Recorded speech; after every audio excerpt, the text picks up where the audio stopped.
रशीदी को समझता है शहीद का तक है। रशीदी को समझता है शहीद का तक है।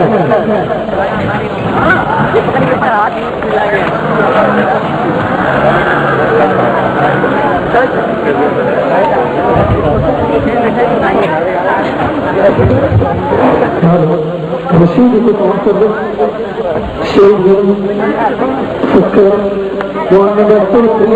मोहम्मद याद रखना। रशीद को काउंट करो शहीद नहीं सकते।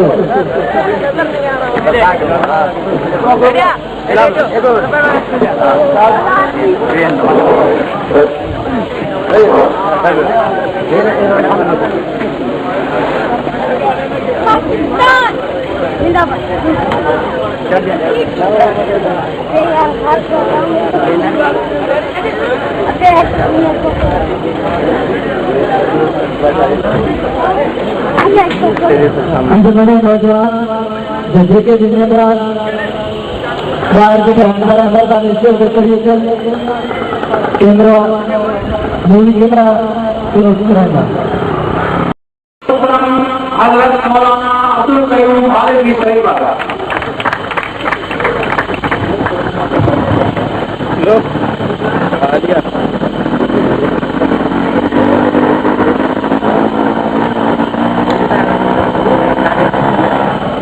अल्हम्दुलिल्लाह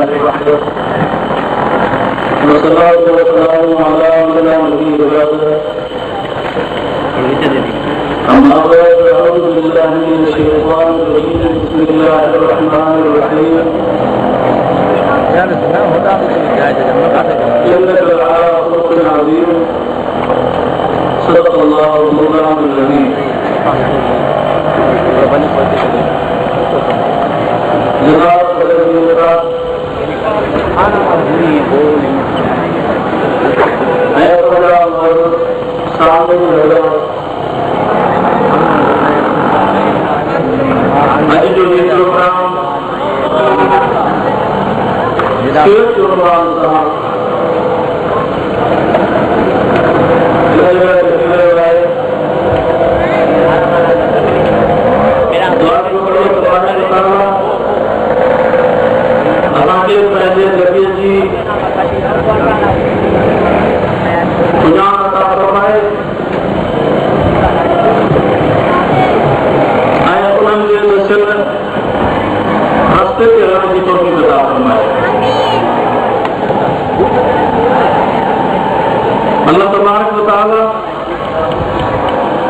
पूरे कायनात के अंदर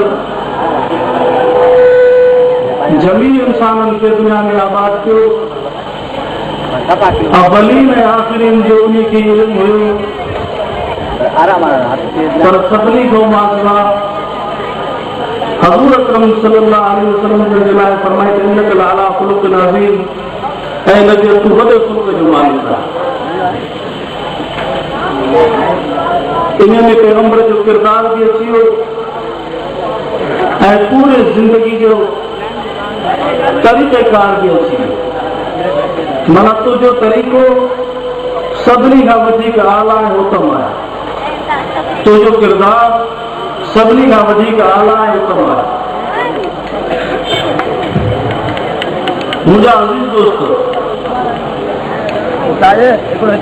अल्लाह तबारक व तआला हज़ूर अकरम सल्लल्लाहु अलैहि वसल्लम जन खे उहो शान ऐं मान अता फरमायो जो पूरी कायनात में समूरनि इंसाननि में अल्लाह तबारक व तआला उनखे सैयदुल बशर जो लक़ब अता फरमायो। पूरनि इंसाननि जो सरदार ऐं उनखे अल्लाह तबारक व तआला जा नाज़िल शुदा आहिनि तौरात, इंजील, ज़बूर, क़ुरान पाक।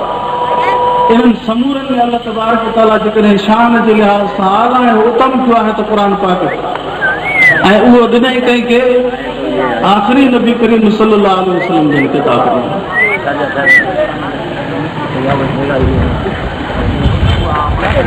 तो मुंहिंजा दोस्तो अज़ीज़ो तव्हां असांखे बि इन जे करे शरफ मिलियो आहे जो असां बि हिन नबी जा उम्मती आहियूं। अल्लाह ताला फरमायो कुंतुम खैर उम्मतिन उखरिजत लिन्नास, तव्हां भली उम्मत आहियो। हालांकि मूसा अलैहिस्सलाम जी जमात बि हुई, लूत अलैहिस्सलाम जी जमात हुई, दाऊद अलैहिस्सलाम जी जमात हुई, ईसा अलैहिस्सलाम जी जमात हुई, तमाम उम्मतूं अॻे गुज़री चुकियूं। उन्हनि जे लाइ अल्लाह ताला ख़ैर उम्मत जो लफ़्ज़ न फरमायो, तव्हां असां हिन उम्मत जे लाइ फरमायो कुंतुम खैर उम्मतिन, तव्हां भली उम्मत आहियो। असांजी भलाई इन शइ में आहे जॾहिं असां पंहिंजे नबीअ जा ताबेदार थींदासीं। अल्लाह तबारक व तआला जो हुकुम तव्हांजे ज़िंदगी जो मेयार तॾहिं बुलंद थींदो जॾहिं तव्हां नबीअ जा ताबेदार पंहिंजे मोहबत जो दार मदार बि अल्लाह ताला पैगंबर जी इताअत में रखी छॾियो आहे। तो अल्लाह ताला ऐलान कर नबी पंहिंजे जमात खे चओ उम्मत में ऐलान कर त पोइ तो नबीअ जी ताबेदारी करनि त मां हुनखे महफ़ूज़ रखंदुसि। जेकॾहिं तो नबीअ जी इताअत कोन कनि, तो नबीअ जी सुन्नत जी पैरवी कान कनि त मां हुनखे महफ़ूज़ न रखंदुसि। अल्लाह तबारक व तआला पंहिंजे मोहब्बत जो दारो मदार बि नबीअ जी इताअत में रखी। ऐं ॿी जाइ ते फरमाईं लक़द कान लकुम फी रसूलिल्लाहि उसवतुन हसनह, इंसानो तव्हांजी ज़िंदगी जो मेयार तॾहिं बुलंद थींदो जो पैगंबर जी ज़िंदगी जे मुताबिक़ पंहिंजी ज़िंदगी अपनाईंदो। जेकॾहिं नबी पाक जी ज़िंदगी खे छॾे करे पंहिंजो तरीक़ो इस्तेमालु कंदो त हरगिज़ कामयाब न थींदो। ॿी जाइ ते फरमाई मा आताकुम रसूल फखुज़ू वमा नहाकुम अन्हु फंतहू, जेका शइ रसूल जे मार्फत मिले उनखे हासिल कयो, जंहिं पैगंबर छॾे वठो त उनखे वठिजो। असांजे लाइ किताबुल्लाह ऐं सुन्नत रसूलुल्लाह इहे ॿ शयूं असांजे लाइ मेयार हक़ आहे। तॾहिं फरमायूं त ॿ कम तव्हांखे ॿ छॾे वञा तरक़्तु फीकुम अमरैन किताबुल्लाह व सुन्नत रसूलिही। फरमायो त मां तव्हांखे ॿ कम छॾे वञा थो, अल्लाह जो क़ुर ऐं पंहिंजो तरीक़ो छॾे वञा। जॾहिं तव्हां इन खे चिंबड़ी वठंदव फलन त ज़ुल्म अबदा कॾहिं बि गुमराह न थींदो। असांखे अल्लाह जे कलाम जे मुताबिक़ दुनिया में ज़िंदगी गुज़ारणी आहे ऐं रसूलुल्लाह जे फरमान जे मुताबिक़ ज़िंदगी गुज़ारणी। पैगंबर जी ज़िंदगी क़ुर पाक जो तफ़सीर आहे। अल्लाह तबारक व तआला असांखे क़ुर पाक बतौर तालीम जे ॾिने ऐं पैगंबर बतौर उस्ताद जे ॾिने। पैगंबर खां सवाइ क़ुर सम्झ में न अचे हा, इन जे करे नबीअ जी ज़रूरत पई, उस्ताद जी ज़रूरत पई। ऐं जेका बि तालीम उस्ताद खां सवाइ माण्हू हासिल कंदो उहा बेबुनियाद हूंदी आहे। जेका तालीम उस्ताद वटि हासिल कबी उहा पुख़्ती हूंदी आहे ऐं बुनियाद आहे।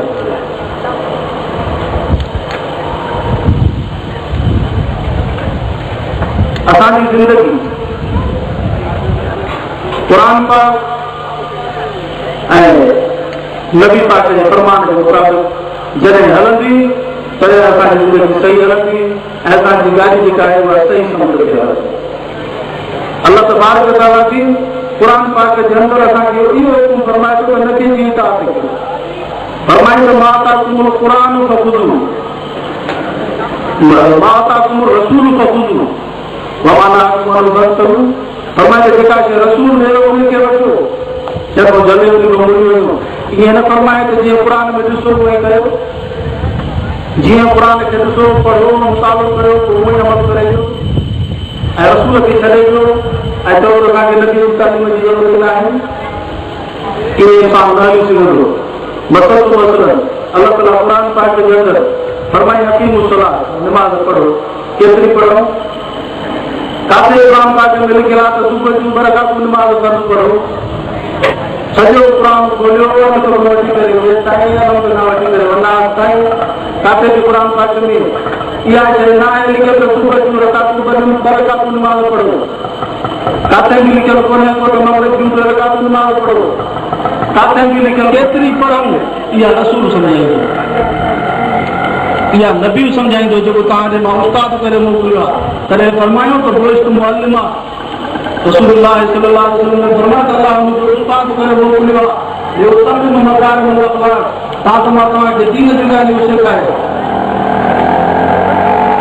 इहा रसूल तालीम नमाज़ पढ़ो हिन वक़्त ते हीअं पढ़ो हिन वक़्त ते हेतिरी पढ़ो हिन वक़्त ते हेतिरी पढ़ो ऐं ॿियो अल्लाह ताला हुकुम फरमायो त ज़कात जो आतू ज़कात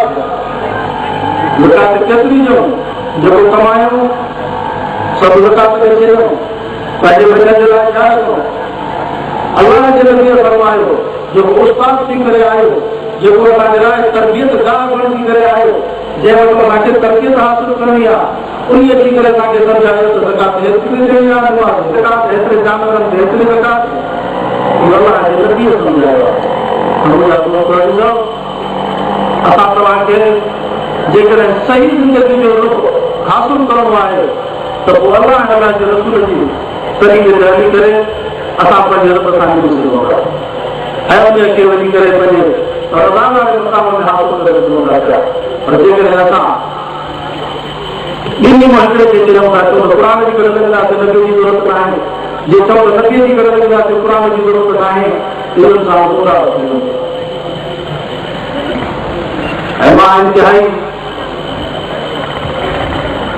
इन ॻाल्हि जो मथां ख़ुशी जो इज़हार कयां थो यही प्रोग्राम असांजे वक़्त रखिया आहिनि तमामु बहितरीन प्रोग्राम आहिनि असांजी दुआ आहे त अल्लाह ताला जहिड़े समूरनि खे अल्लाह जे रसूल जे नक्श क़दम ते रखी हलाईंदो पंहिंजे किताब लाइ जी ॼाण ॾींदो ऐं रसूलुल्लाह सल्लल्लाहु अलैहि वसल्लम जे सुन्नत जे मथां असां समूरनि मुस्लमान खे हलण जी तौफ़ीक़ अता फरमाए आख़िर दावाना अल्हम्दुलिल्लाह।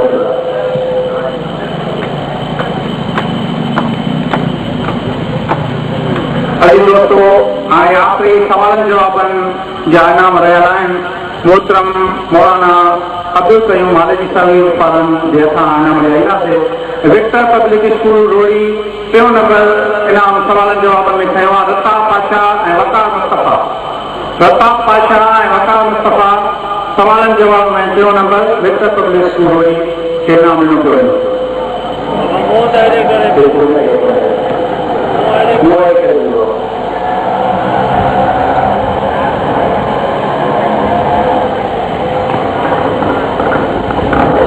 नंबर इनाम एलिमेंट्री स्कूल रोड़ी जो मोहम्मद तकी शाह यासिर अली मोहम्मद तकी शाह यासिर अली एलिमेंट्री स्कूल रोड़ी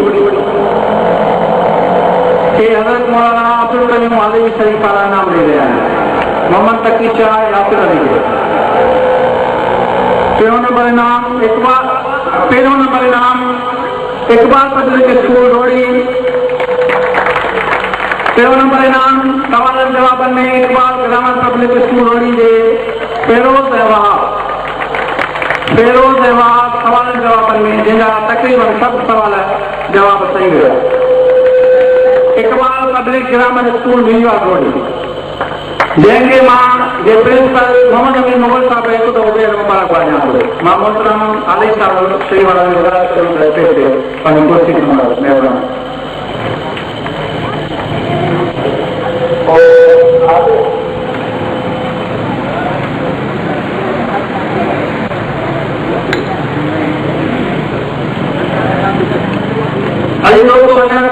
कादरी साहब जेको स्कूलनि खे इनाम ॾेई वियो उन मुताबिक़ इहो फ़ैसिलो कयो आहे त 50-50 100 रुपया शागिर्दनि खे ॾियूं उन खां बहितर इहो आहे त 3 स्कूल असां वटि स्कूलनि में हुजे।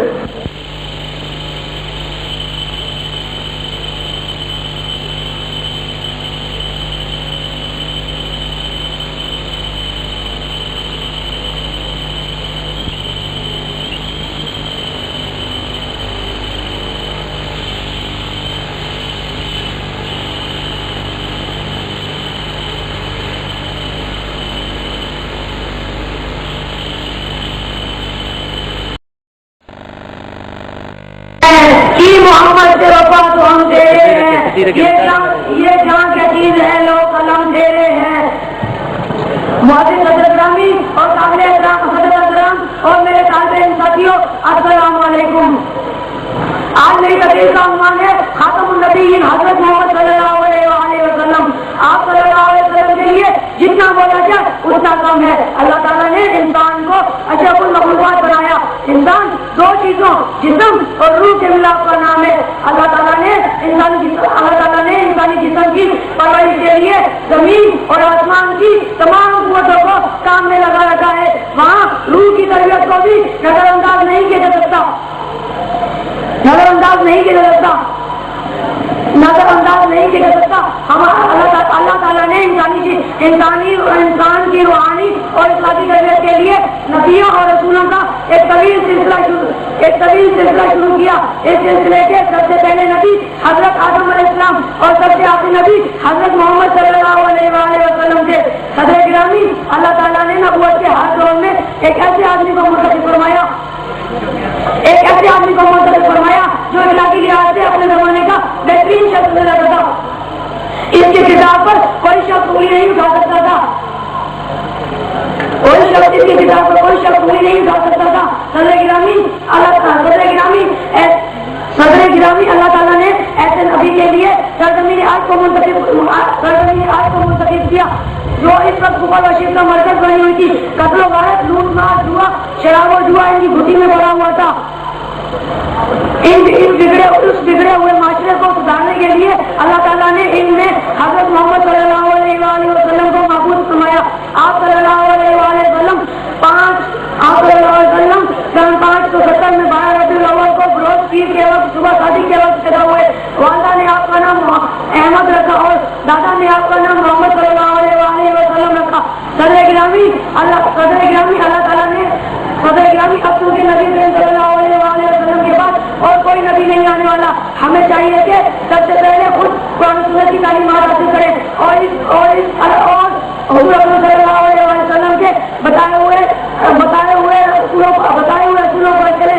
वक्त की आवाज यही है कि सबक पर फिर सदाकत का, अदालत का, शुजाअत का, सबक पर फिर सदाकत का, अदालत का, शुजाअत का, लिया जाएगा काम तुझसे दुनिया की अमामत का। मोहम्मद रफी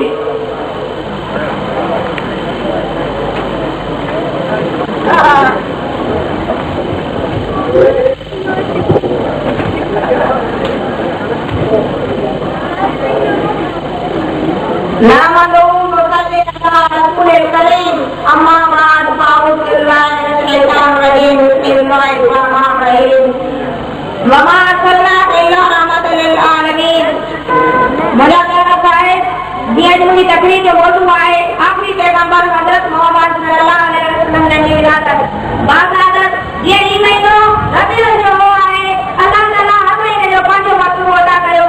रबी महीने के करे मोटो दिन आए तो उनमें हजूर जी मेराज करायो वियो। शबान महीने जो इन करे आए जो उनमें शबे मेराज आए। रमजान महीने जो मोटो इन करे आए जो उनमें कुरान मजीद नाज़िल कयो वियो।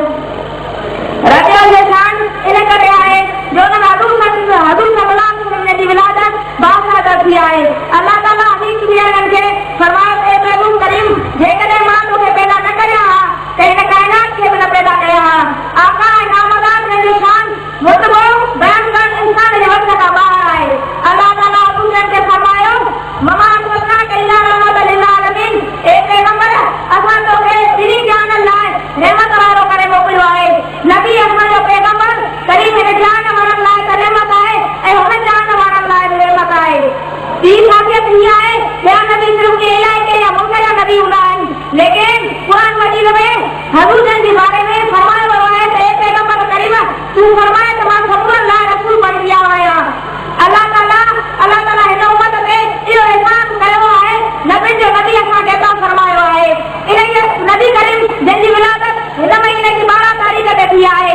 हजूर जे अचण सां हिजान हिदायत वारे रस्ते ते हली पियो ऐं गुमराही वारे रस्ते खां हबीब करीम जन असांखे बचायो। तंहिं करे असांखे घुर्जे त इन जी नेमत उज़मा ते अल्लाह ताला जी शुक्र अदा करणु घुर्जे ऐं हजूर जी ताबेदारी करणु घुर्जे।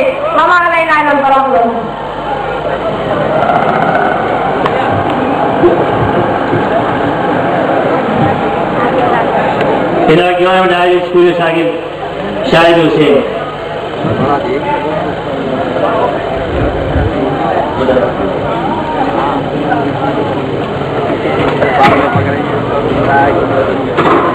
वालेकुम जनाब सैयद मुरसलीन व खातमुन नबी मोहम्मद सल्लल्लाहु अलैहि वसल्लम जी दुनिया में तशरीफ आई।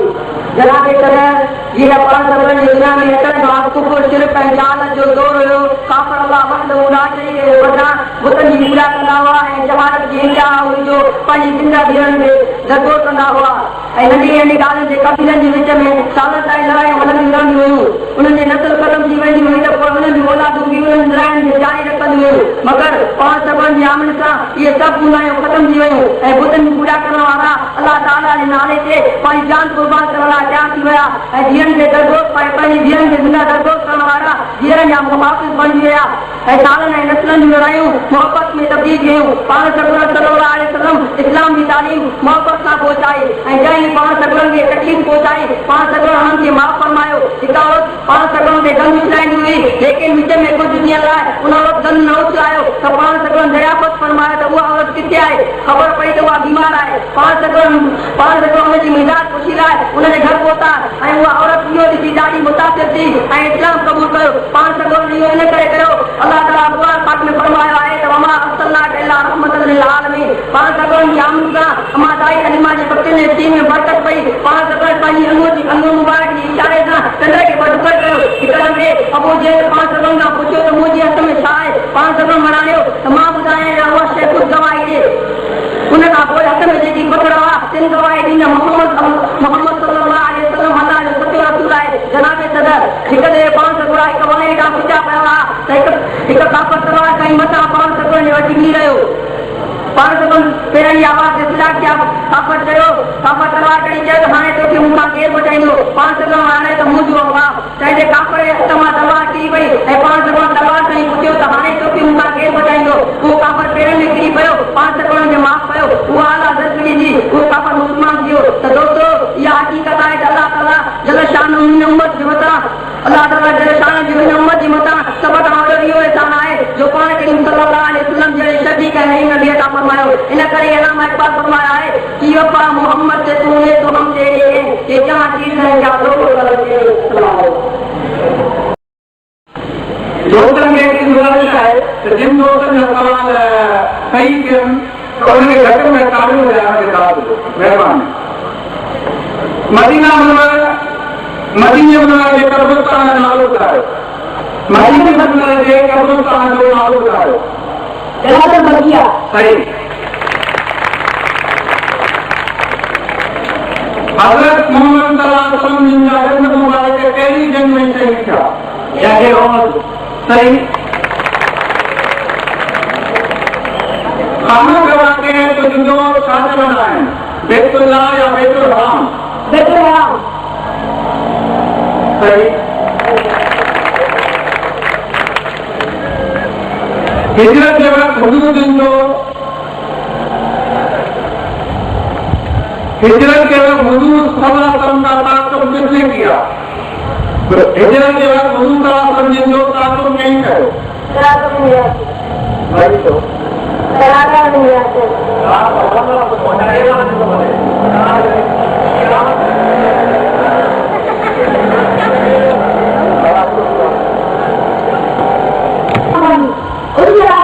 हाँ सही।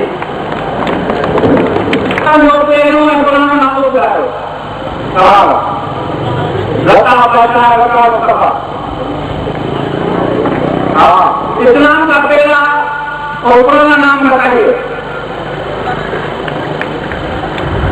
इस्लाम का पहला और पुराना नाम बताइए। दीन हनीफ। हजरत मोहम्मद सल्लल्लाहु अलैहि वसल्लम से निकाह करते वक्त हजरत खुदीजा का आसमान कितना था? हजरत मोहम्मद सल्लल्लाहु अलैहि वसल्लम से निकाह करते वक्त हजरत खुदीजा का आसमान कितना था?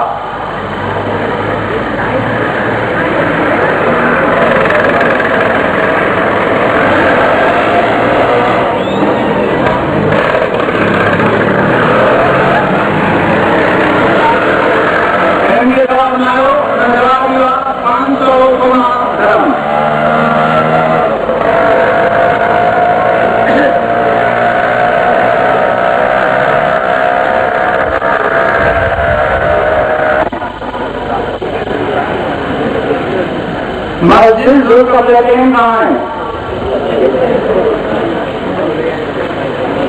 मदीना मुनव्वरा में।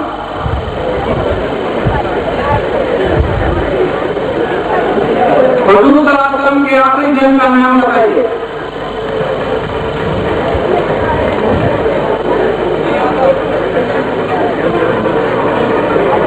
बोला है वो भारती टीम इकबाल वाले नहीं जा सकता, उस जगह का नाम बताइए जिस जगह से आगे बुराई नहीं जा सकता।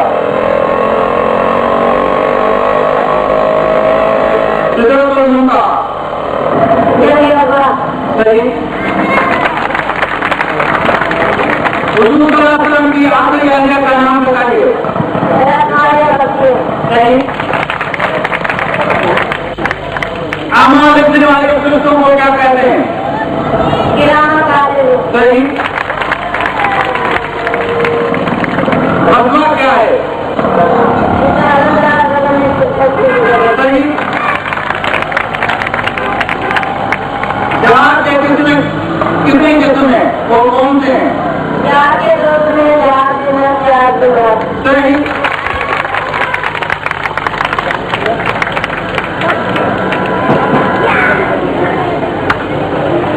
अभी लोग तो कई टीमों जो तीनों सवाल जवाब जो आंदोलन के गुजारिश कर रहा है,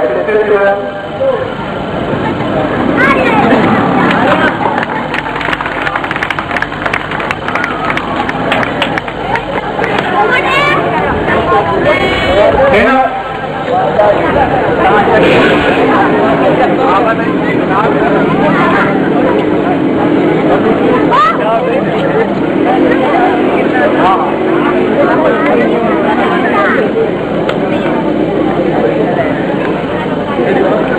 अभी दोस्तों असांजे महिमाननि खे मज़ो आहे, उन करे आख़िरी निश्चित जेका आहे सा तक़रीर में थींदी। उन खां अॻु मां नौजवान नाज़ खान मोहतरम नेमतुल्लाह फौजी खे गुज़ारिश कंदुमि त स्टेज ते अचनि ऐं नाज़ कनि। मोहतरम नेमतुल्लाह फौजी।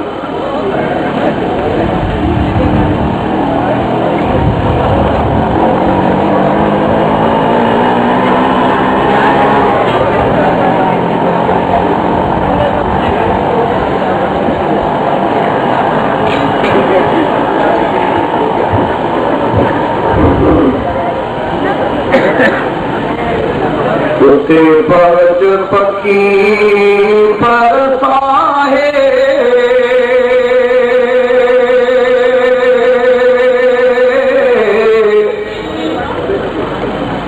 जिते पाक पैगंबर आहे,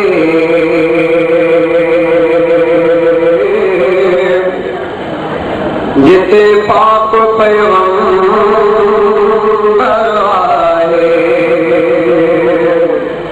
उते बज पखी परसाहे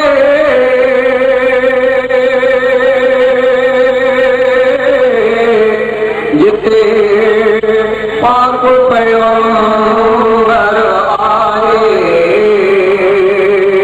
जिते पाक पैगंबर आहे, जिते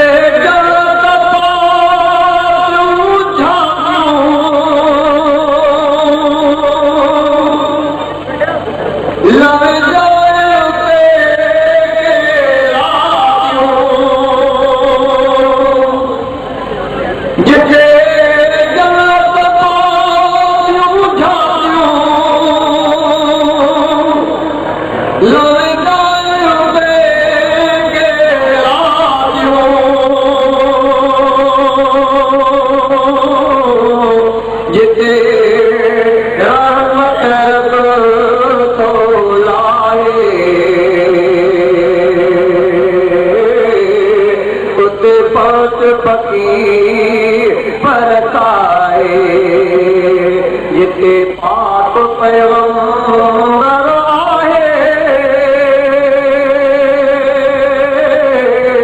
उते बज पखी परसाए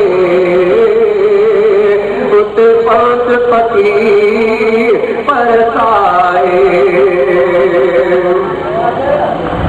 जिते हूँ जाऊँ करा जिते निर्मल नूर नजारा जिते फैज़ नबी तो लहराए उते पहुँच फकीर बरसाए जिते पाक पैगंबर आए उते पहुँच फकीर बरसाए उते पहुँच फकीर बरसाए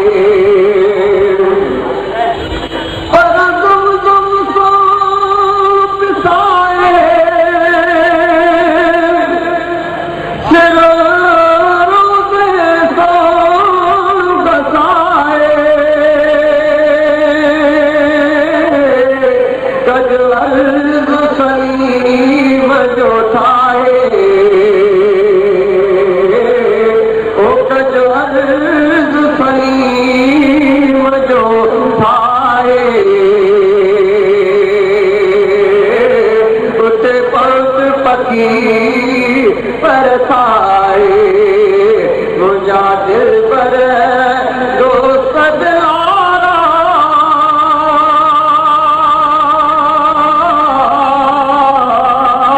महबूब मदीने वाला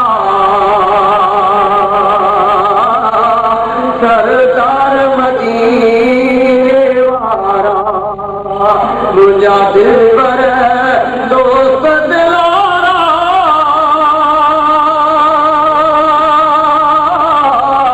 महबूब मदीने वाला सरदार मदीने वाला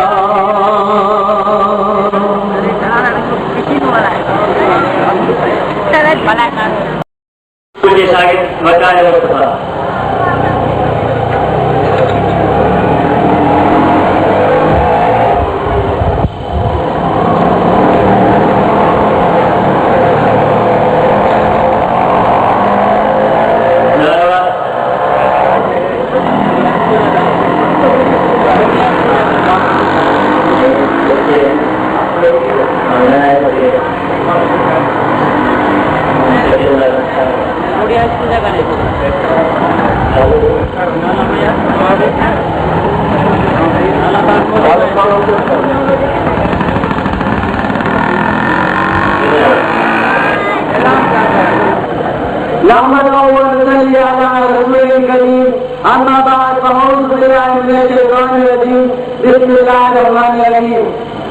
मेरे माताएं और मेरे तालिम साथियों अस्सलाम वालेकुम। आपके साक्षात को मोहम्मद फैजल करते हैं। मेरा ताल्लुक इकबाल ग्राम पब्लिक स्कूल से, मैं क्लास 9 का तालिब इल्म हूँ। मेरी तकरीर का नाम है सीरतुन नबी सल्लल्लाहु अलैहि वसल्लम। बाग़े जन्नत में मोहम्मद मुस्कुराते जाएंगे, बाग़े जन्नत में मोहम्मद मुस्कुराते जाएंगे, फूल गिरते जाएंगे, आंख उतरते जाएंगे। प्यारे साथियों, आप सल्लल्लाहु अलैहि वसल्लम हमारे लिए सरापाए रहमत बन गया है। बचपन को देखिए, जवानी को देखिए, जिंदगी के हर पहलू को देखिए, हमारे लिए सरापाए रहमत बन गया है। किसी का दिल नहीं दुखाया, खुद तकलीफें उठाई मगर दूसरों को आराम दिया। नबी करीम सल्लल्लाहु अलैहि वसल्लम को 40 साल की उम्र में नबूवत का पैगाम मिला। नबी आखिरी ज़मान सल्लल्लाहु अलैहि वसल्लम ने हजरतुल विदा के मौके पर जो खुतबा दिया, उनने रंगोनस के तमाम मुद्दों को पाक कर दिया। औरतों और गुलामों को इतने हकूक दिए जिनका वो तसव्वुर भी नहीं कर सकते थे, और एक दूसरे के जान माल, इज्जत और आबरू को मोहतरम करार दिया और फरमाया, मैं तुम्हें 2 चीजें छोड़े जा रहा हूँ, अगर तुम इनको मजबूती से थामे रखोगे तो मजबूती से थामे रखोगे तो हरकत गुमराह ना होगे। एक अल्लाह की किताब कुरान शरीफ और दूसरा मेरा तरीका जिस पर चलकर मैंने अपनी सारी जिंदगी बसर की। सदर ग्रामी रसूल करीम सल्लल्लाहु अलैहि वसल्लम ने 63 साल की उम्र में वफात पाई, लेकिन उस वक्त तक लाखों अफराद इस्लाम के हल्का बगोश हो चुके थे। दुनिया का कोना कोना इस्लाम की रोशनी से जगमगा उठा था। नबी करीम सल्लल्लाहु अलैहि वसल्लम ने फरमाया कि एक अल्लाह को मानो, किसी को दुख ना दो, जुल्म ना करो, किसी की बुराई ना करो, और अपने रसूल और खुदा को मानो और उनके बताए हुए तरीकों पर अमल करो। वमा अलैहि वसल्लम हिन वक्त हे तकलीफ जा मुअज़्ज़िज़ मेहमान जनाब सदर मियां गुलाम सिद्दीक़ कादरी साहब जन पहुंची चुका है। साईं जन खे आउं गुज़ारिश कंदुसि त उहे स्टेज ते अची पंहिंजी सदारत जी कुर्सी ते तशरीफ़ फरमा थियनि। जनाब सदर तकलीफ़ जा मेहमान साहब गुलाम सिद्दीक़ कादरी साहब।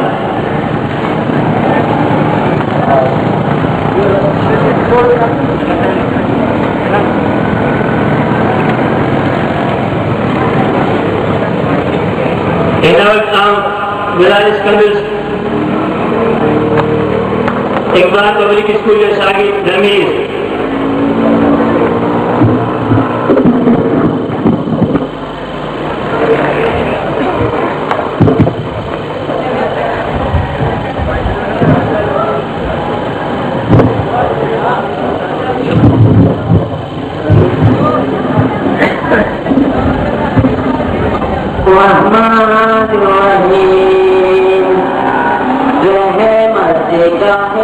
दरवाजा खुला मांगे रे मान, रहमत का है दरवाजा खुला मांगे रे मान, देता है करम उनका सदा मांगे रे मान, देता है करम उनका सदा मांगे रे मान।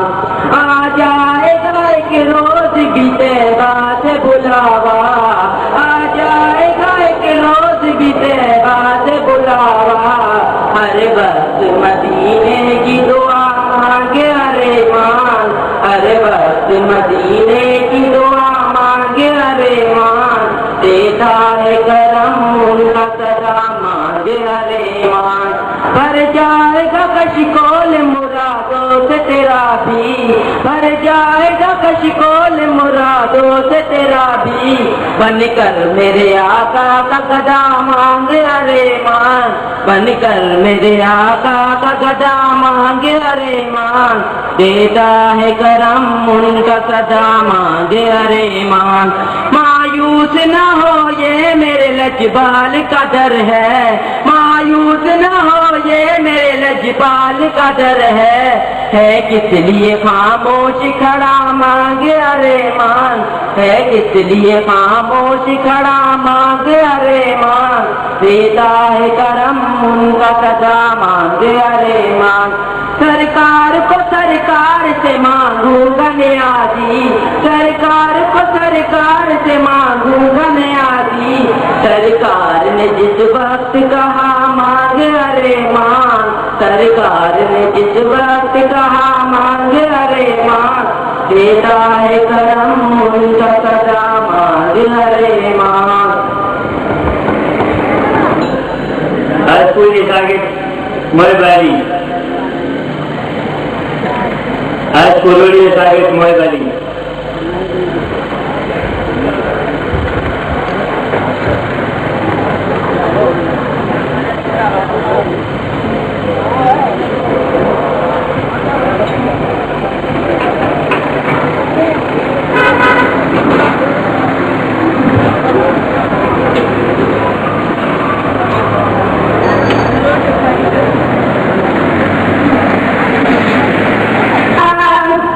सल्ले अला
जनाब हाई स्कूल शायद बड़े बड़ी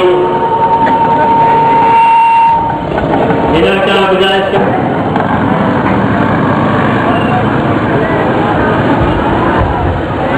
ये अंजुमन नौजवान इस्लाम ये मेंबर भी आए अंजुमन नौजवान इस्लाम यातुल का शागिर्द इन्होंने वतन तकरीर रात क्विज में किरत में हमेशा वतन प्रोग्राम में लेकिन इन वक्त इन प्रोग्राम में कुछ स्कूल या शागिर्द ज्यादा थी इन्हें कह सौंपण जी तंजीम जे कुछ दोस्त की पहुंचे रखियो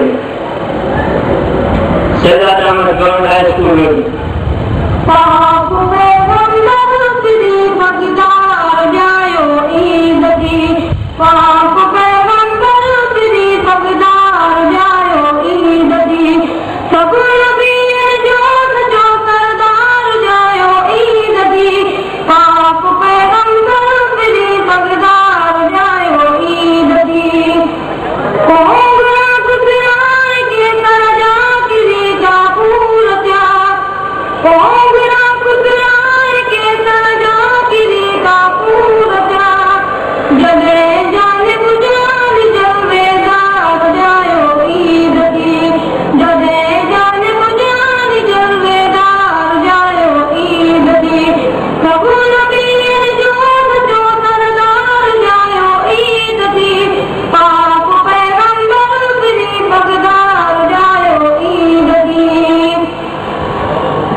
जो मुकाबलो शुरू थी तो अफ्रीका के विरासत वजह में जिला अजीज से ठीक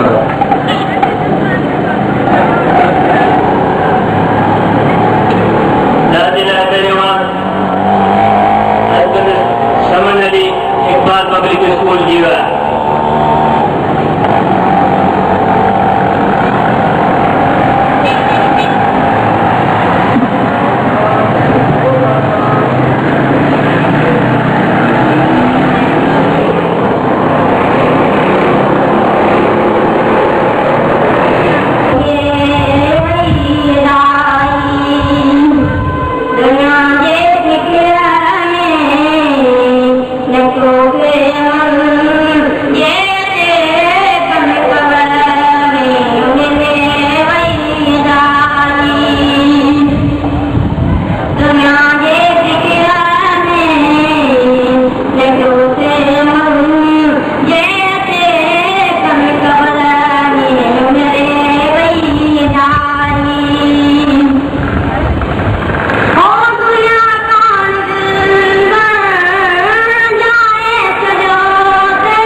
नबी सल्लल्लाहु अलैहि वसल्लम जी मुनाज़िर कर आए इनमें नात के मुकाबलो हलंदो इन हम सही पियो लेकिन हिते नात जो मुकाबलो थिए थो नात करण लाइ जेको हम थींदो आहे ॿियो कुझु वञे कटे वेंदो ऐं हिकु दूसरे खे ॾींहं वॼाए वेंदो हुनजो मार्ग नंबर कटाए वेंदा हिन तरह सदी इकबाल पब्लिक स्कूल जी आहे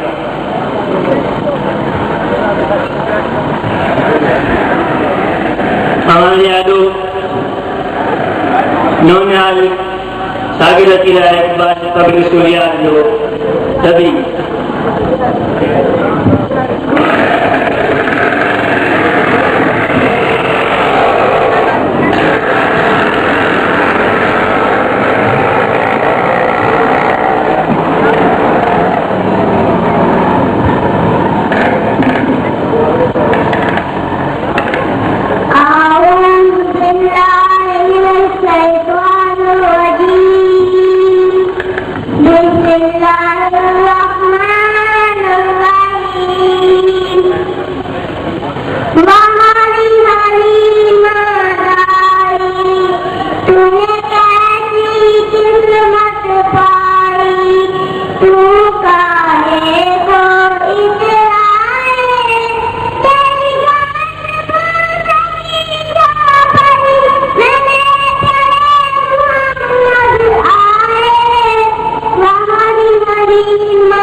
तरबियत कई दीन इस्लाम सां कई वञे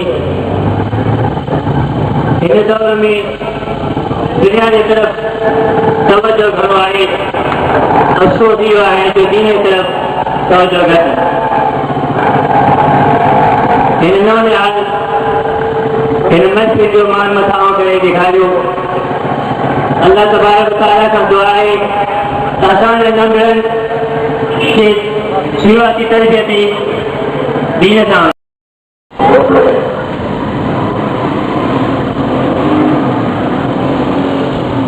चुनिंदा जप वतन था प्यार सदा नालो मोहम्मद जो मिठो केॾो कयो आहे ख़ुदा नालो मोहम्मद जो चुनींदा जप वतन था प्यार सदा नालो मोहम्मद जो मोहम्मद जो जॾहिं तो ज़िक्र महफ़िल में पवे निकिरी मोहम्मद जो जॾहिं तो ज़िक्र महफ़िल में पवे निकिरी सभई जी थो वञे दिल जी दवा नालो मोहम्मद जो मिठो केॾो कयो आहे ख़ुदा नालो मोहम्मद जो चुनींदा जप वतन था प्यार सदा नालो मोहम्मद जो मुसलमान दे यमन साईं कननि में था पुॼनि अवले मुसलमान दे यमन साईं कननि में था पुॼनि अवले ख़ुदा जे नाम सां गॾु दिलरुबा नालो मोहम्मद जो मिठो केॾो कयो आहे ख़ुदा नालो मोहम्मद जो चुनींदा जप वतन था प्यार सदा नालो मोहम्मद जो सदा नालो मोहम्मद जो कलामुल्लाह में तोड़े ऐं कलमे में ख़ुदा सां गॾु कलामुल्लाह में तोड़े ऐं कलमे में ख़ुदा सां गॾु सलातुन में बि गॾु आजा बजा नालो मोहम्मद जो मिठो केॾो कयो आहे ख़ुदा नालो मोहम्मद जो चुनींदा जप वतन था प्यार सदा नालो मोहम्मद जो रफ़ीक़ आहे ख़ुदा जे नाम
भलो तिरुवले इनय रमदादल भलो तिरुवल इनय रमदादल रुको बूंदल जी बरसात हुजे हुजे जज़्बा एक ज़िक्र खुदा ईद नबी जी सलात हुजे रुको पैगंबरी बात हुजे ईकाद नवाई बात हुजे हुजे जज़्बा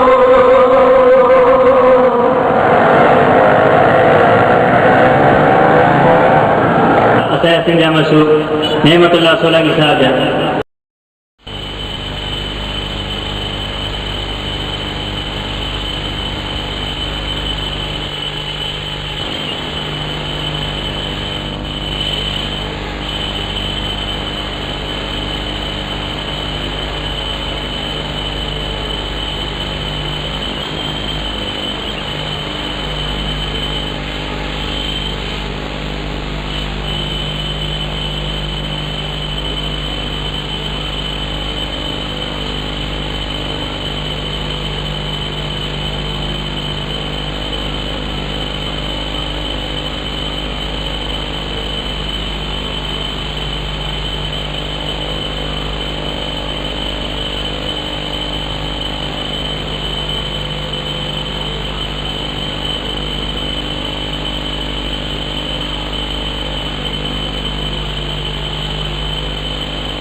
किताब को नाम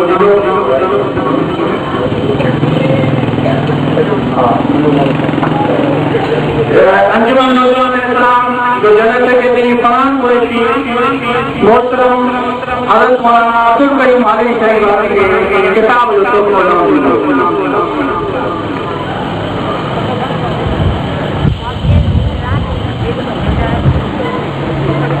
हाफिज उबैदुल्लाह लखान मियां गुलाम नसूर वैसी के किताब जो को नाम दियो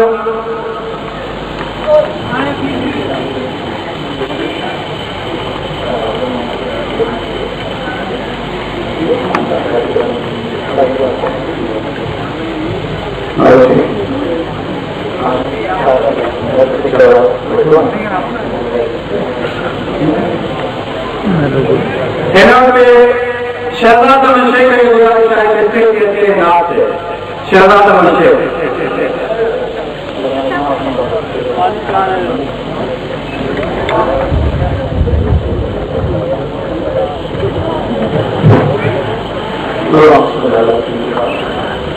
दुआ करो सल्लल्लाहु अलैहि व सल्लम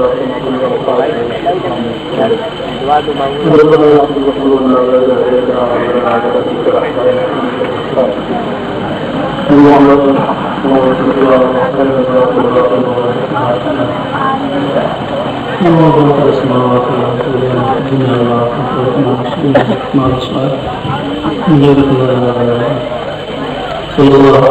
आलिहि व सहाबिहि अजमईन बिरहमतिका या अरहमर राहिमीन।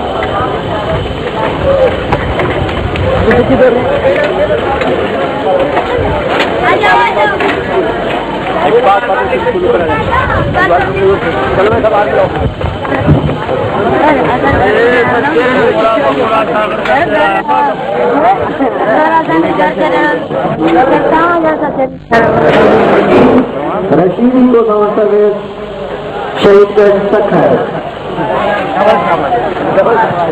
रशीदी को समझते शहीद का तक है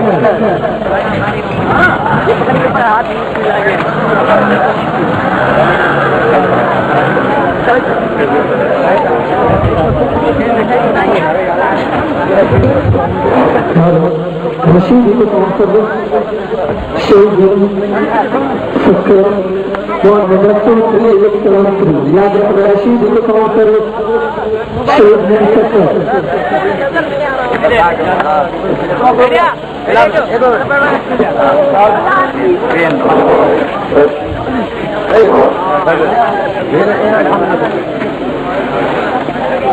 पाकिस्तान जिंदाबाद।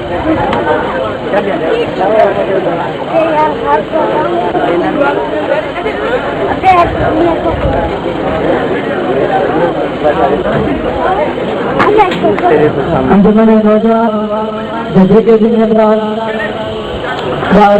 बराबर का निश्चय को कैमरा मूवी कैमरा क्लोज रहना। अंजुमन नौजवान का मेंबर आवाज करूंगा जल्दी जल्दी स्टेज पहुंचे। रशीद जी कौन सा स्टेज चेक कर सकते।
रोडिया जी मौजूद शख्सियत हर दिल शख्सियत मोहतरम गुलाम सिद्दीक कादरी साहब जन के गुजारिश करने में से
केतरी करे किताब था लिखन सही कायनात कागज थी वञनि ही छॾियो ऐं समंदर जवाब थी वञनि कर्म थी वञनि मगर तॾहिं बि तारीख़ पकड़ी न आहे सॼो क़ुरान भरियो पियो आहे फरमान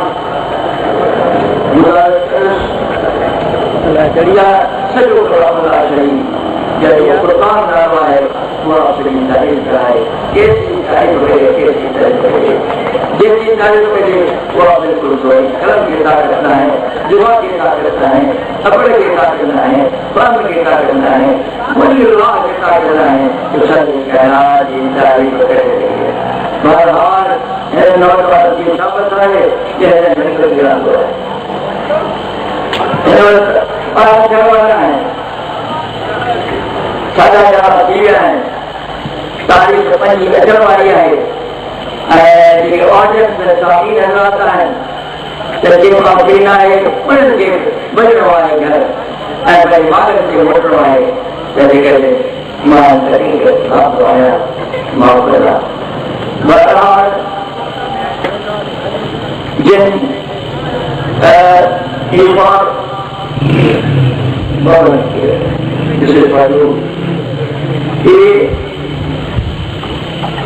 मां पंहिंजे लाइफ की सेवा कयो पंहिंजे मंगे ॾाढो त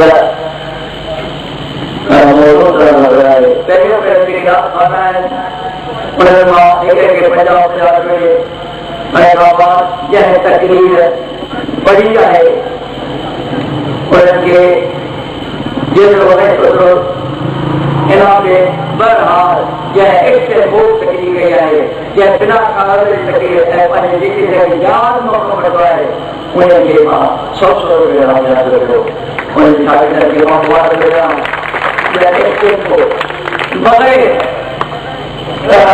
बग़ैर पढ़ण जे ऐं यादि करे रहिया आहिनि ऐं अदाकारियूं फनकारियूं सुठियूं ऐं जहिड़ो तमामु सुठो आहे बुलंद हुयो सामीन जी ज़मीन वेंदो लेकिन ॾींदा जिन तकरीर पढ़ी ऐं किताबात पढ़ी कई आहे त उहो 50 रुपयो नात वारा 50 रुपया ऐं इहो उन्हनि खे 20,000 में पूरो करवाए बाक़ी हिननि खे 1000 रुपयो ॾियो पर जेकॾहिं वधीक हिननि जी तबियत चाहे त मां ॾेई सघां थो जेकॾहिं जवान करे सघनि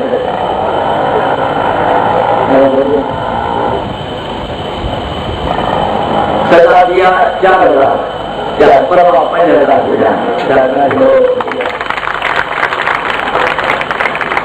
बाक़ी कहिड़ी जाइ ते ख़र्च कनि कहिड़ी जाइ ते ख़र्च एतिरो कजे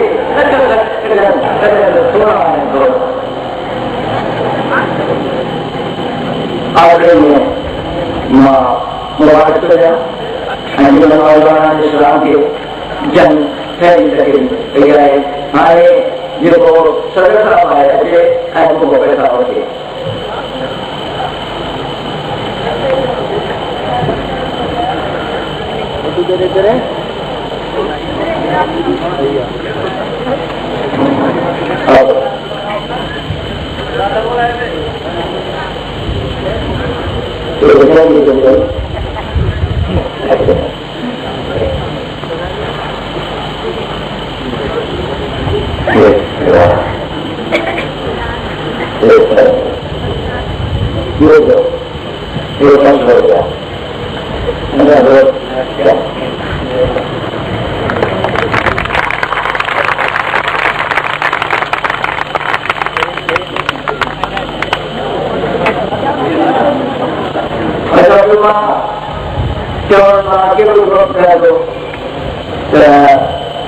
सवाल जवाब में एक सवाल हुयो त जवाब सवाल हुयो त कहिड़े मुक़ाम ते मेरा जे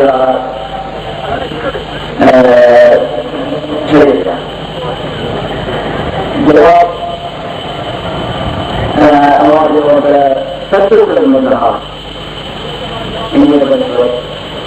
वही आगमन का प्रशिक्षण मुश्किल है जो किसी लाभ है वही बता है किताब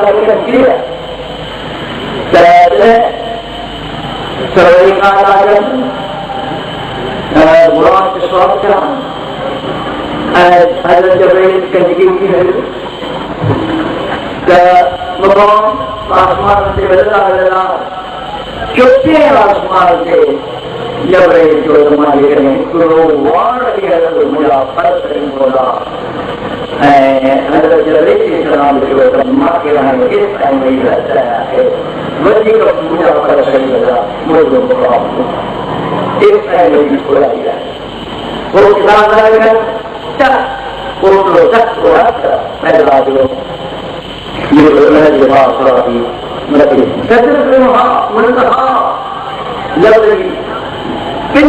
योग रहा है इम्तिहान में आखिरी सदर वही आखिरी की सदर अन्यामत कि वो काम जो है सवाल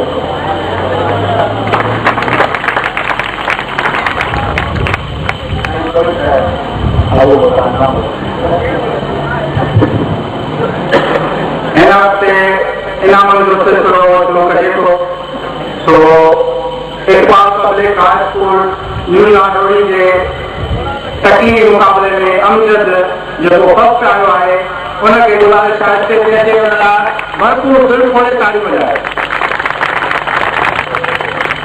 public Iqbal public high school new लाडोरी जो अमजद जो तकी मुकाबले में फर्स्ट आयो उनके मोहतरम गुलाम सदीक कादरी साहब एवार्ड ॾिनो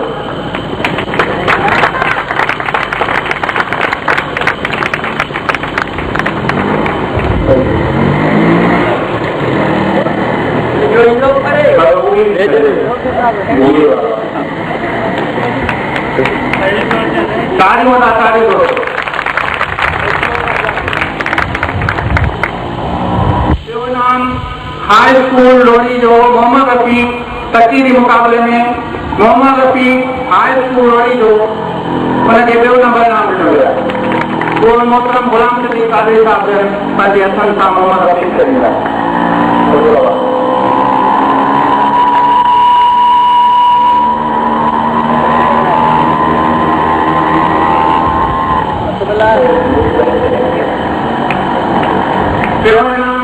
कयो इकबाल पब्लिक स्कूल रोनी प्रोफेसर इकबाल पब्लिक स्कूल रोनी प्रोफेसर तकरीर मुकाबले में क्यों न परिणाम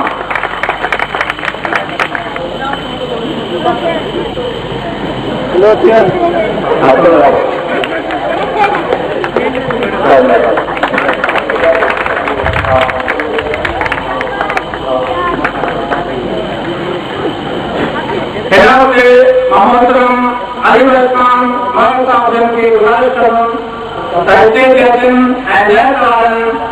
शागिर्दन के नामजद मोहतरम अली खान साहब की गुजारिश है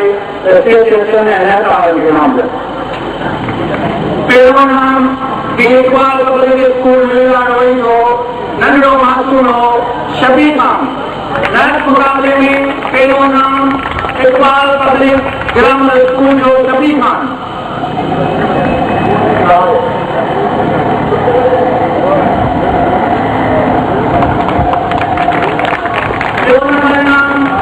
हाई स्कूल होनी जो शहजाद शेख दोस्तों घर में तालियां बजाओ हाई स्कूल होनी जो शहजाद शेख मैथ में नंबर नाम हाई स्कूल होनी जो मोहम्मद हाई स्कूल होनी जो मैथ में मोहम्मद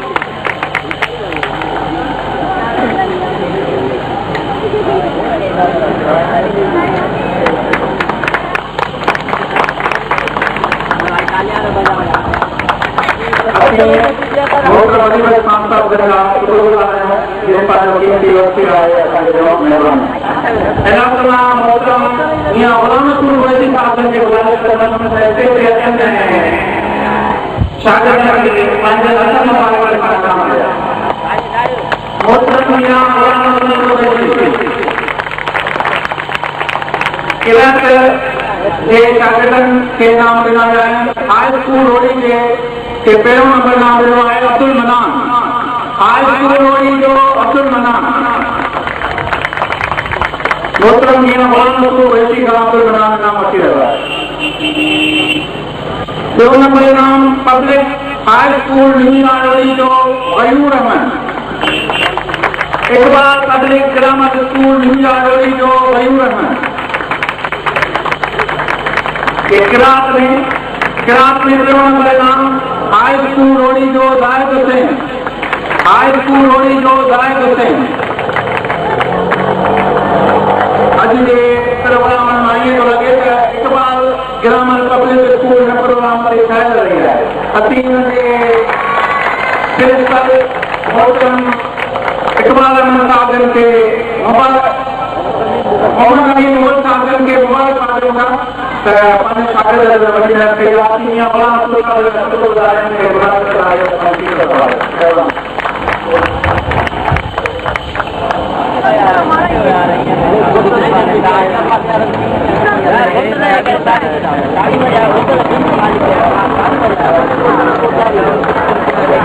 हिन वक़्तु असांजे हिन प्रोग्राम जो महिमान ख़ास ऐं रूहनुमा हज़रत मौलाना अब्दुल कयूम हालेवी सरीवाला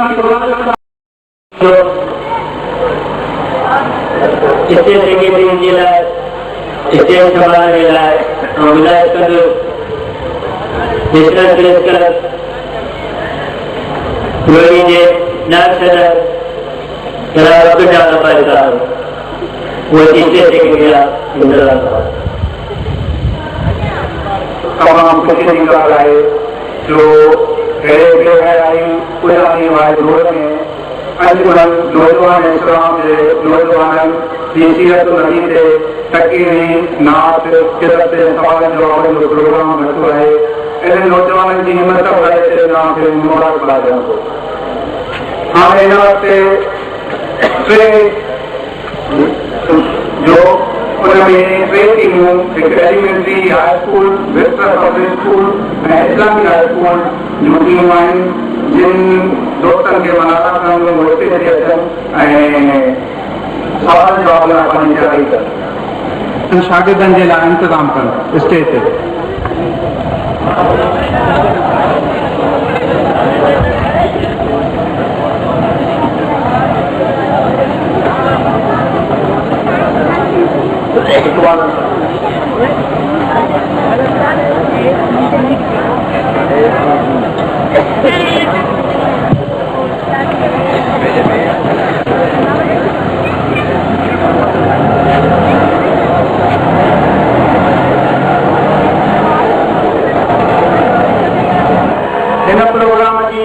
सरपरस्ती असांजी रोड़ीअ जी मौजूद शख्सियत ऐं मेंबर कंटोनमेंट बोर्ड ऑफ पनवाकिल छावनी मोहतरम अली बश खान महर साहब करे रहिया आहिनि ऐं हिन प्रोग्राम जा जी सदारत रोड़ीअ जी मौजूद शख्सियत ऐं हर दिल शख्सियत हिन 80 साल खां मथे उमिरि में हर प्रोग्राम अटेंड कंदा रहिया आहिनि। मोहतरम गुलाम सिद्दीक़ कादरी साहब हिन प्रोग्राम जी सदारत करे रहिया आहिनि। जॾहिं त मियां गुलाम नसूर वैसी साहब हिन प्रोग्राम जा महिमान आहिनि ऐं हज़रत मौलाना अब्दुल कयूम हालेवी शरीफ वारा हिन प्रोग्राम जा महिमान ख़ास आहिनि। हिन वक़्तु सवालनि जवाबनि जे प्रोग्राम जी रिश्वत शुरू था। मां एलिमेंट्री हाई स्कूल रोड़ी जे शागिर्द मोहम्मद नकी शाह ऐं यासिर अली खे गुज़ारिश कंदुमि त स्टेज ते अचनि। विक्टर पब्लिक स्कूल रोड़ी जो रता पाशा ऐं वकार मुस्तफ़ा। विक्टर पब्लिक स्कूल रोड़ी जो रता पाशा ऐं वकार मुस्तफ़ा। जॾहिं त विक्टर पब्लिक स्कूल रोड़ी जी खे ॿी टी वधारणी आहे ऐं इकबाल पब्लिक स्कूल रोड़ी जो फेरोज़ ऐं वाह। इकबाल पब्लिक स्कूल न्यूयॉर्क रोड़ी जो फेरोज़ ऐं वाह।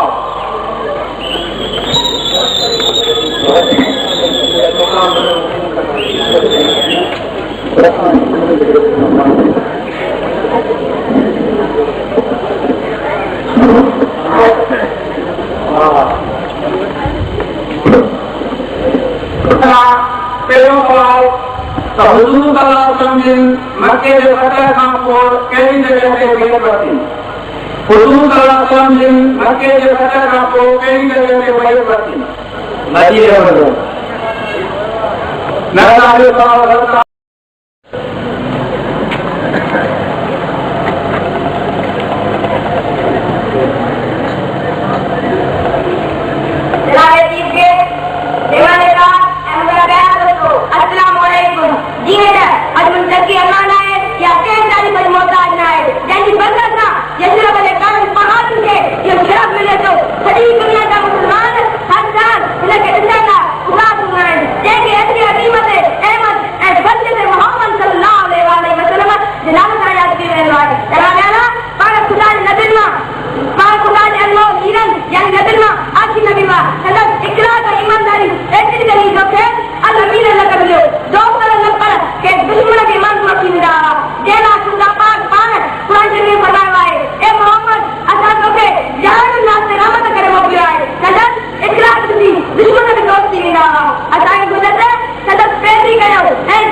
यासिर अली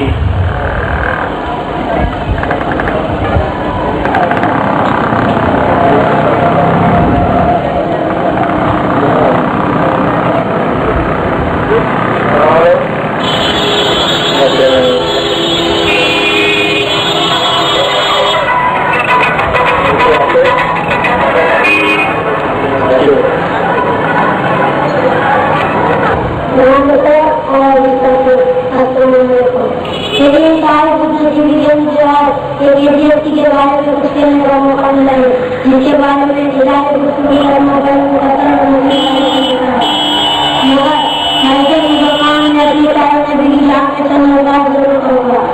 आपको बचपन जब खेल कूद में मशहूर होते तो आप एक दरख्त के नीचे खामोशी अख्तियार फरमाकर आराम कर रहे होते। अगर कोई परिंदा नजर आता जो अपने घोंसले से गिरकर जमीन पर आ जाता तो वाक़ई खुदे उसके आसमानी कामयाब देते। आप सल्लल्लाहु अलैहि वसल्लम किसी से उसकी आवाज में बात न करते और आप बड़ों से इंतहाई अदा से पेश आते। फिर आपकी जवानी जो इंतहाई दर्जे की जहालत और गुमराही में कर चुके थे, इस वक्त दिया बाकीदार और ईमानदार साबित थे। लोग आपकी इरादा और ईमानदारी को देखकर इन कदर मुतासिर हुए कि आपको सारी कौमियों का की जिंदगी लोगों के लिए तस्लीमा हिदायत है। आप सल्लल्लाहु अलैहि वसल्लम का नाम जुबान कराते ही जिंदगी में एक ऐसी राहत और शायद महसूस करता है। आप सल्लल्लाहु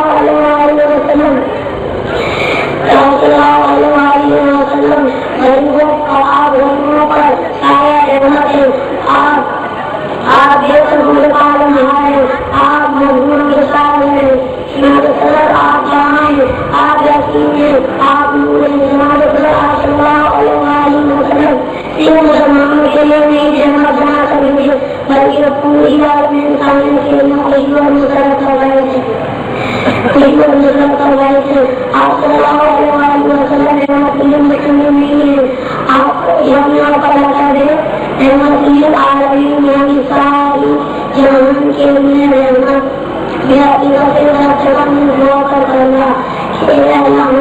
आपके नशे कदम पर चलने और आपकी नशियों को बस हमें अपने लिए बदिया रखा करना।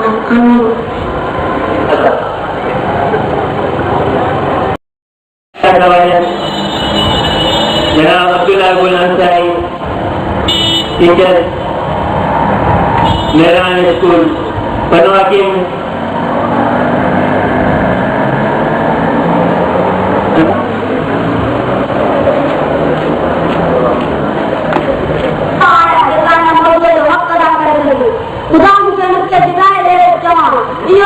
मौजू आहे जहिड़ा मुसाल थी वञण बावजूद जंहिंजी जवानी शबाब ते को फ़र्क़ु न आहे हर ॻाल्हि पुराणी थी वेंदी हर ॻाल्हि बार बार दोहराइण जे ज़हन में गिरा महसूस थींदी लेकिन महबूब कायनात जी सीरत ऐं हुन जो तज़किरो अहिड़ो सदाबहार आहे जो केतिरी नस्लूं हुजूं जेको न मालूम त केतिरियूं नस्लूं सारा कंदे गुज़रंदियूं प्यारा दोस्तो हज़रत अकरम सल्लल्लाहु अलैहि वसल्लम जे वाक़ियात ते ज़बान ॻाल्हाईंदी रहूं कलम हलंदी रहूं लेकिन हिन जे के बि शुबा ते को फ़र्क़ु न आयो इहो बिल्कुलु हिकिड़ो क़दुरु अहिड़ी खाण आहे दोस्तो जी जॾहिं बि खुली त जी कंदी आहे जनाब सदर इनके आज मुस्तफा तैयब रज़ियल्लाहु ताहिर रज़ियल्लाहु इब्राहिम रज़ियल्लाहु काबिल रज़ियल्लाहु के हवाले का है इनके आज मुस्तफा ज़ैनब रज़ियल्लाहु रुक़ैया रज़ियल्लाहु उम्मे कुलसूम रज़ियल्लाहु फातिमा रज़ियल्लाहु के हवाले का है इनके आज मुस्तफा अम्मा खदीजा कुबरा आयशा सिद्दीक़ा सरदार है ये जब मुसलमान पूरे पूरे मिली जब मेरा नबी ने तरक्की न करी ये आज जब इंसान नबी को मुस्लिम जब नजर कर रात के अंधेरे में मिलो ये आज जब मुनकर था जब सितारे जब बनाया ये आज जिसके शहर जाया खुदा उन शहर दरन दीवान मुकद्दम कर दो ये आज जिसके जेल में नजर आ रहा काना को नजर आ कुरान आयत पढ़े छे खुदा साहब कलम मतलब गरोड़ा का नबी की शान रखने का हासिल जवाने कम मतलब नबी की एक बात करना हाजिर यह जवान की भी जाने जिन्ना नबी शान रखता आते जैसे सबकी पूरा पूरी कायनात के वजह से ध्यान दो एक कावरे कितना बोला जिन्ना ही पाया पूरा करा कोई अपनी बाबत केड़ी कोशिश करा छाती चाचा चार की चार का जितने जवान समझ के रखा हुआ पूरो तरे ऐसे मुझे रखी लगा कर पूरी दुनिया सारी तक जाएगी आदमी बनाए तक पिछड़ेंगे खुदा को का विजय कर करेंगे दर्शन हमारे जिंदा जीने के डाल दुर्मा का बचाएंगे चिन चिन जाए तवारी सर साब शान शान साब सब के दाद कुरान का साब रसूलुल्लाह सल्लल्लाहु अलैहि वसल्लम को सोच दो तो अल्लाह बता मालूम करे पापा ने गुलाम की बीमार अल्लाह कुरान का कलाम का शफी का उसको पान रखनी दुनिया मैदान में तशरीफ किया जनाब सारी दुनिया में कोई ना होगी आपने कही हजरत मोहम्मद सल्लल्लाहु अलैहि वसल्लम सब रसूल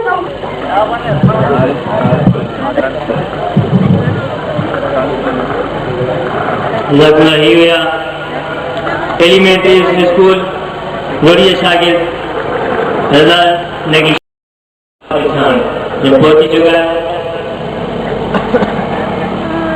आप साईं खे गुज़ारिश कंदुसि तो स्टेज ते अची पंहिंजी कुर्सीअ ते तशरीफ़ ॾिनो